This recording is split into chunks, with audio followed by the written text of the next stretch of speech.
کہتے ایک کمکل اکٹھے ہو گئے نا، تو انہوں نے کہا یہ بادشاہی مسجد کے مینار کیسے بنے؟ تو اس زمانے میں لوگ اونچے اونچے قد کے ہوتے تھے، یہاں تک پہنچ سکتے تھے۔ دوسرے نے کہا ایسا نہیں ہوا ہے، بلکہ یہ مینار انہوں نے زمین پر بنائے، پھر بہت سارے لوگوں کے ساتھ زور لگا کے کھڑے کیے۔ تیسرے نے کہا تمہیں عقل ہی نہیں، اس مینار کے سیدھ میں جو زمین تھی وہ کاٹ کے پھینک دی اور مینار درمیان پھر سے نکلا۔ تینوں عقل کے خلا ہے۔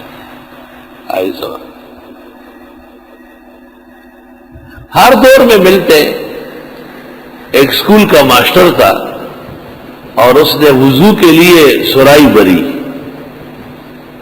مٹی کا وہ بھگونا ہوتا ہے، کھزج ہوتا منگوائی، تو وہ کہیں غائب ہو گیا، کسی لڑکے نے غلطی سے اٹھایا۔ اس کا یہ خیال تھا کہ ایک اور ماسٹر نے مجھ سے چھپایا ہے، تو وہ آئے اور کلاس کے اندر ڈیسک کے اندر ڈھونڈ رہے تھے۔ تو طالب علم نے ایسا سے کہا کہ استاد جی اتنے بڑی سرائی ڈیسک میں کیسے آئی؟ کہاں خیال نہیں آئے ہائے ہائے ایک جو لگانا نیوز لکھو نا زڑے ہوئے چاول یاد ہو۔ ہمارے ساتھ ایک لڑکا تھا کیماڑی میں تقریر کر رہا تھا، اس کا نام لے لیا، دیکھا تو وہ آ کے بیٹھ گیا۔ یہ دھماکی سری شروع ہو گئی، گریبان پھٹا ہوا اور کپڑے سارے خراب۔ اچانک آ گیا، استاد نے پوچھا سوش ہوئے یار ترسر میں جگڑا رہا پس یہ منگتے گڑ را کڑی ہوا پہ نیم سر اور اس منگ نے نیم شلا واڑی۔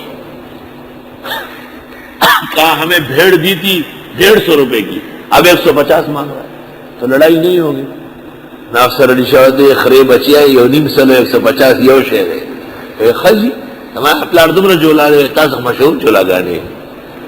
جھگڑا بھی ہو گیا، مار دھاڑ بھی ہو گئے، بات ہے کی ہے۔